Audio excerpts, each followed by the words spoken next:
the public always need to be thinking about, like, what are their rights, and to not be scared of police officers, because I mean, like, that is like an aphrodisiac to them. Yeah.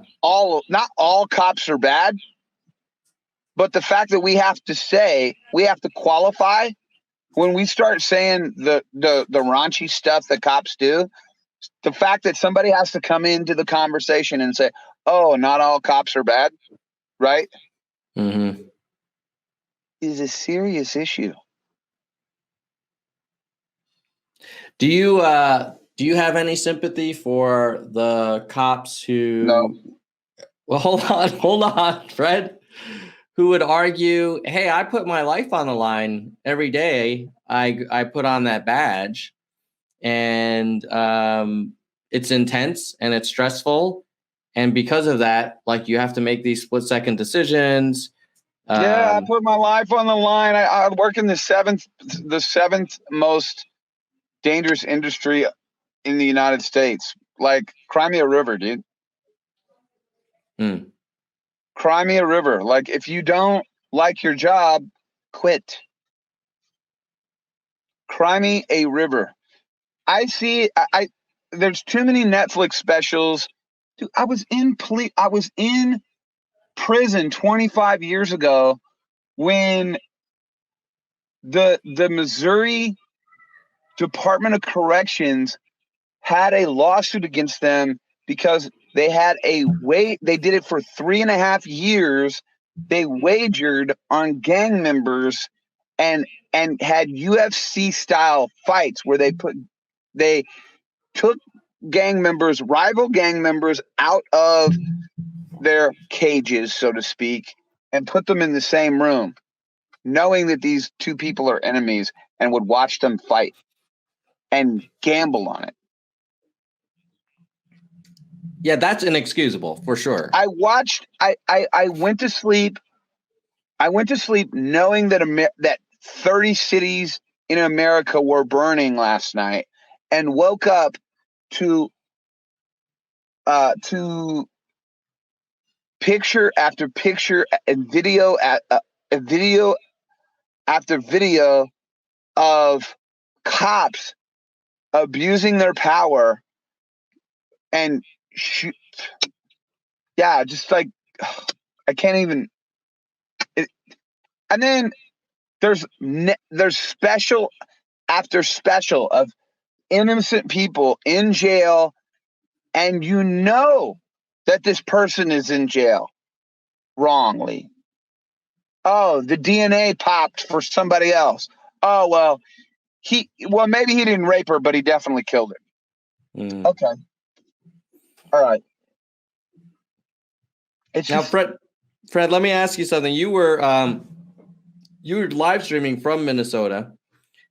Should we take a little look at some of the stuff that you saw? You can do that. Like, I would probably go like 15 minutes in.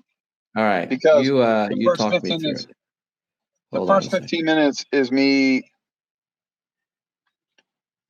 Oh man, it was heartbreaking. All right. So you want me to jump to around minute 15? Yeah, maybe. Okay. Like here? Yeah. Okay.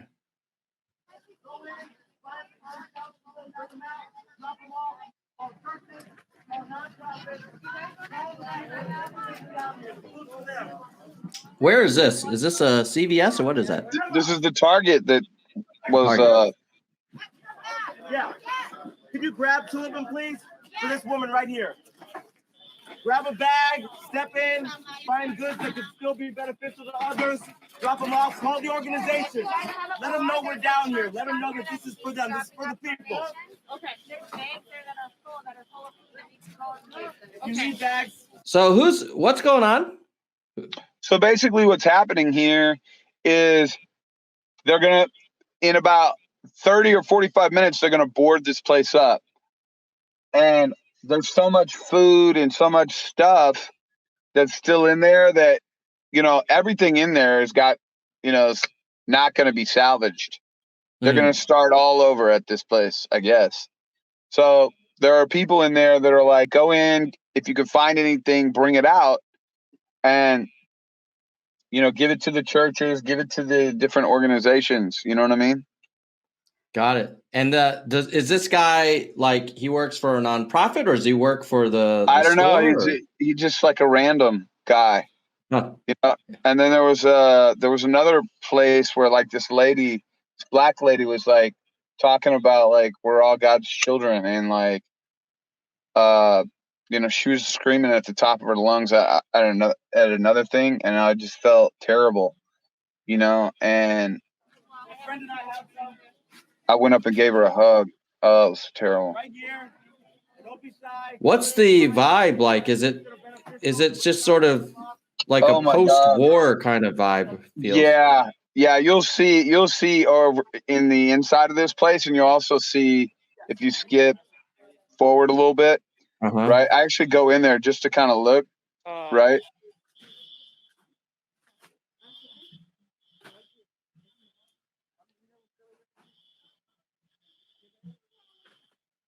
Oh, it's terrible. So, like, all the power's off, so all the refrigerators are not working and everything.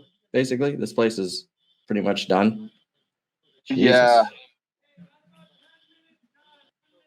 I mean, look at this, man. I mean, total insanity everywhere. So what happened the prior evening? Like a whole crap load of people just busted in here and took everything, or? Yeah, I think it was 2 nights ago, maybe. Jesus. Dude, I'm telling you, this area of Minneapolis is not fit for man nor beast. And then looks like, what's this here? Whoa. This was the outside, right, of them just pulling a bunch of stuff out. Jesus. Oh, dude. Yeah, that's intense. Oh, no. See where that guy was explaining something? That young guy? Where I was scrubbing? Like, oh, yeah, this guy with the blonde hair? Right there. Yeah, that guy.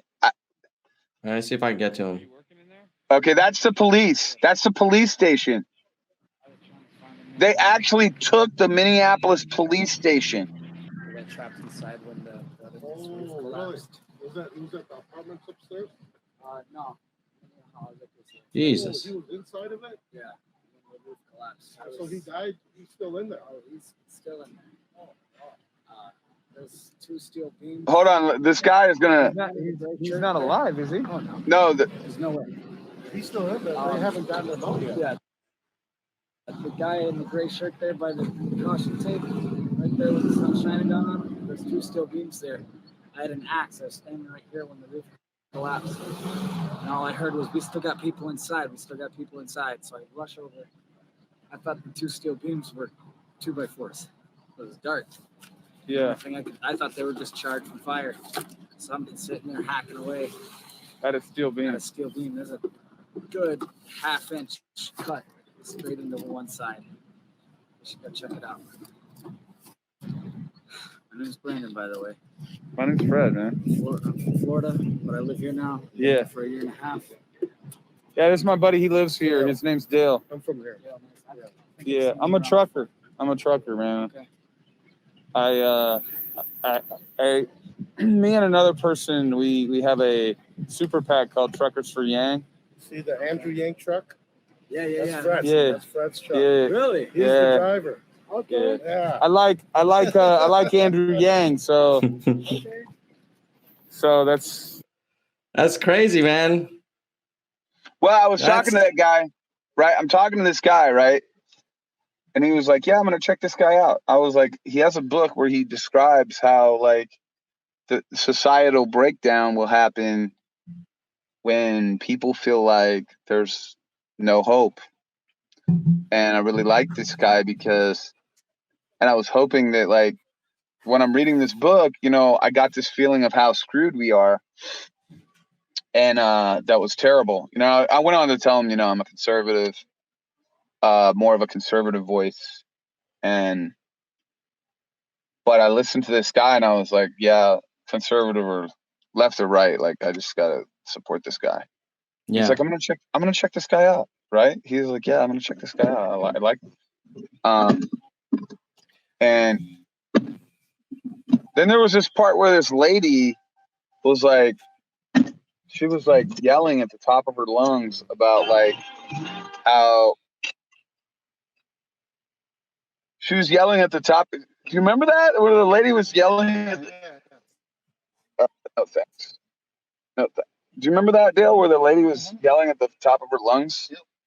And she was just talking about like how we're all God's children. And I think that's her right there. You want to watch a little bit? Yeah. All right.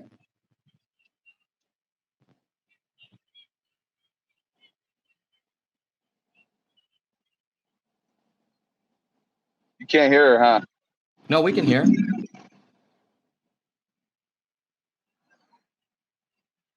I went up to her.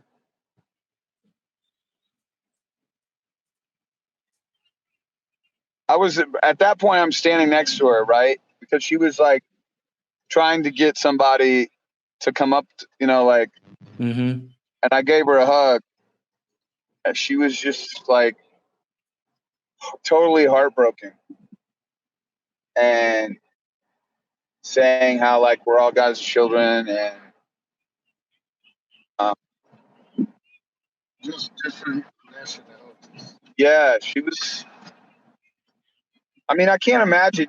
This is like I couldn't imagine. I talked to other people too I talked to this one lady with a dog, and she was like, "Yeah, I live 3 blocks over that way," and like I was scared that somebody was going to come in my house, and she had this dog, and I was petting her dog, and then all the kids came up and was petting the dog. It's sad, and I hope we listen to people. Like, I grew up in an all-black neighborhood from about 13 till I went to prison at 19. And I heard the stuff that Black Americans say on their porches about like, hey, don't you mess with that man over there, knowing that like someone else has power over you and can do whatever they want, whenever they want, however they want. And like listening to Black mothers tell their children, hey, like keep your head down. It's really, it must be really just demasculating for the young men too. I mean, when you think about it, how you like this whole idea where like trying to like go unnoticed. You know what I mean? I do intellectually. I've been very fortunate to grow up always feeling like, if I work hard and play by the rules, I can move up in the world. And I've never had to feel like, oh, the entire game is kind of rigged against me, or certainly I've never felt like I would be at risk of bodily harm from law enforcement. Just something as small as like I was talking to Dale the other day. Last night we were burning a fire in his backyard. We were talking about like it. We're talking about 2024. We're talking about is America ready for an Asian president in 2024? I says, I think like your name's Tom, his name is Andrew, right? Mm-hmm. And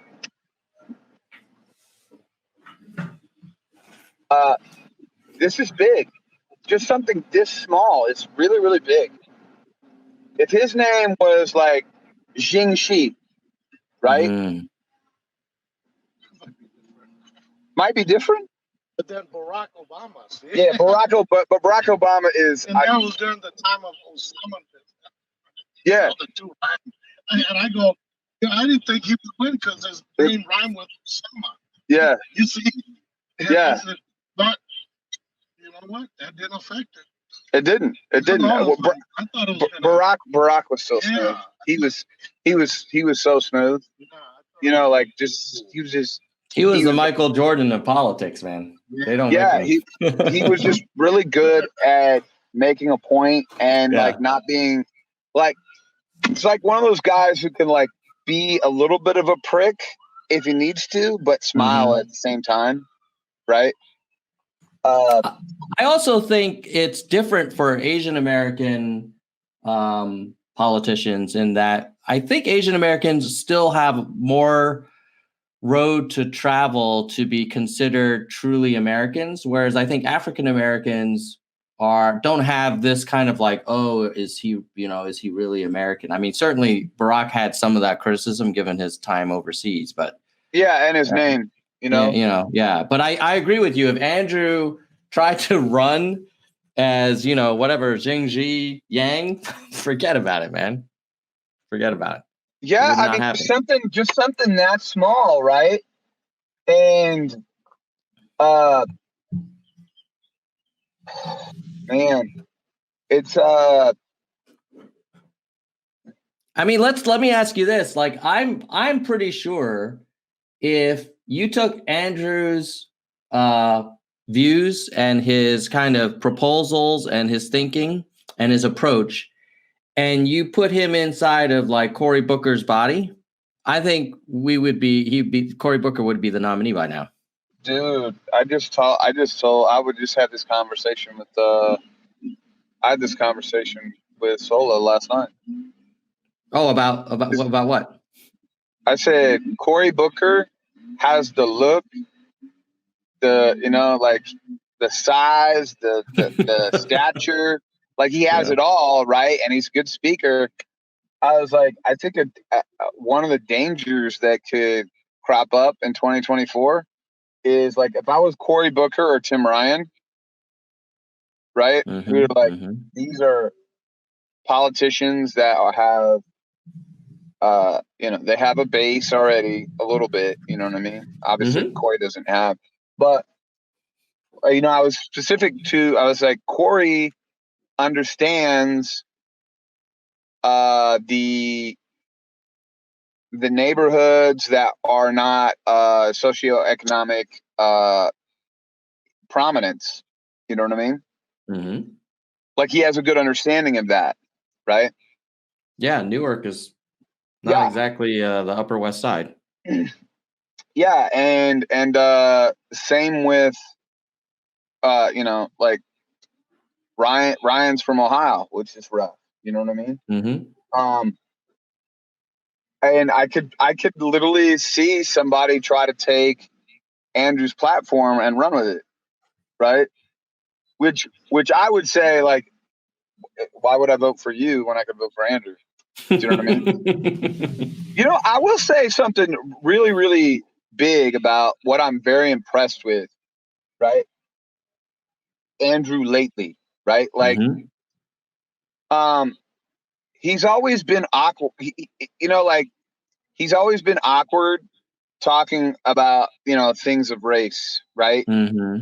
And like, there's a few things where he's a little awkward, like he went to, I don't know, the poverty something, and, like and I was, in the beginning, I was like worried, like, is he going to understand what it's really, really like for poor people and people of color, right? Because, he grew up in white society. He's got a master's degree. He went to all the good schools. He's a nerd. Like, is he really going to get it? And I must say, I'm really, really impressed. Like, I was talking to Erica and Solo about this, like, reaching out. Why, it's like reaching out to the Melanated Council of Yang. Literally learning and like doing the research about like what's it like and what are the real issues that people are talking about right now, and having like bending an ear, and then also like having mercy upon people. You know what I mean? Yeah, I do. I think This last week and a half, I've been really impressed. I've been critical of Andrew sometimes, you know, just because I put so much in, you know, Yeah, like sure. I'm so invested. And every time I'm critical on something, right? Like the Biden statements, right? He was like, "Oh, it'll blow over," or whatever he said. You know what I mean? Mm. Some people didn't like that, and now I let them know. I was like, "Dude, some people didn't like that. You know that you know, Biden's statements, and you saying it'll blow over." And he really took that to heart. Not a lot of times, because I'll talk to him. I don't talk to him on the phone, but I'll text him, and you know he's so busy he doesn't get back with me. You know, which I don't hold that against him. You know what I mean? And but you know, I was like, hey, you know, like I think sometimes, I think you know, Biden's comments really pissed people off, and he said thanks, and then throughout that whole week, this was before the George Floyd thing happened, and then after it happened, you could tell he was like really trying to dig into the black community and really trying to dig into why people were so upset by Biden's comments. And then, you know, the George Floyd thing happened, and you could tell he's really trying to dig in. And I'm impressed by that, honestly, because it doesn't affect, like, this doesn't affect me. This doesn't affect him, you know, in terms of like his neighborhood up where he's in New Paltz or in Manhattan, right? It's not going to affect. Like, I live in a great neighborhood in Maricopa, Arizona. It doesn't affect me, right? Until I'm able to internalize that, like, anything that affects anybody affects us all. Should. That we're interconnected. Yeah, I think Andrew has this combination of I think he's intellectually curious. He's also humble and empathetic. And when you have all three, you end up like doing stuff like riding around in a truck with Fred the Felon, as well as trying to get to know kind of other groups. And sadly, you don't see that kind of intellectual curiosity, humility, and empathy from a lot of our political leaders. But, you know, on the other hand, when I think about 2024, that is definitely not going to be an easy road for Yang. I mean, assuming Biden wins. It's not going to be a slam dunk, right? It's not going to be a slam dunk, but I think we're going to have a little bit more. We're going to have a little bit more political capital, for one. Oh yeah, we'll do way better than 2020. Yeah, and then also, like, I was really pissed off, to be honest with you, and critical of Yang for like not going upside people's heads at the debates. And I was wrong. I was just totally wrong because he didn't go upside everybody's head, right? And he just stuck to the issues and was just like so focused on the issues.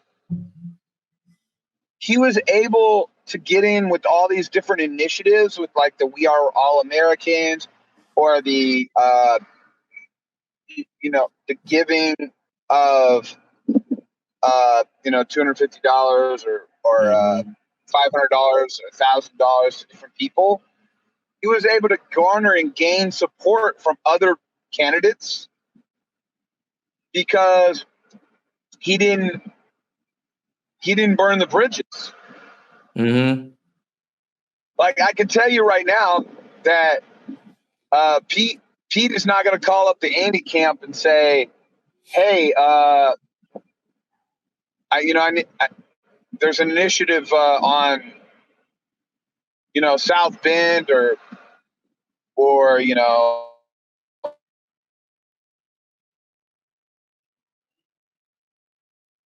gay rights or go ahead and do that." It's not going to happen. Probably the same with Warren and Bernie. So I think there is a fine because he line. didn't do that. Fred, I think there is a fine line between being collaborative, building relationships with the other kind of party leaders, and still like having a my ball mentality. You know what I mean? Like, I agree with you. Like, I think he was right not to be a total jerk or a-hole. I don't know. I think that there were, as we proceeded with these debates, if he didn't draw sharp enough contrasts, then it didn't help. And probably, I think we could have finished higher than sixth in Iowa, as an example. Had we, I mean, maybe there's some middle ground there. Coronavirus happened 3 months too late.